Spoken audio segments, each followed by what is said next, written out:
তো ভেরিতে মানে প্রতিদিনই নৌকা চড়ি, তো সিকিমে এসে আমরা দেখো বোট চড়ছি। এই দেখো সবাই চড়ছে। বাবা কেমন লাগতেছে? ভেরিতে তো নৌকা চালাও, এটা চালাতে কেমন লাগতেছে? আর এদিকে দেখো কি দারুণ একটা ভিউ। মা কিরকম লাগতেছে?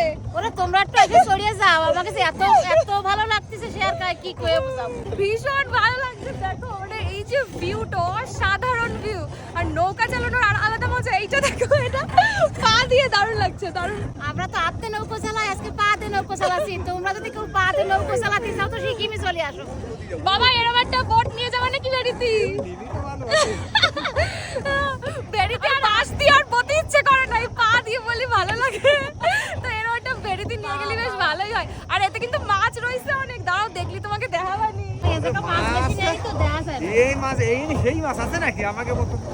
আর ওদিকে হচ্ছে জিপ লাইন চড়া হচ্ছে, সবাই চড়ছে। যেহেতু আমরা কালকে চড়েছি, আমরা আজকে চড়বো না, আমরা শুধু এই বোটটাই চড়ছি, বাট ভীষণ সুন্দর লাগছে।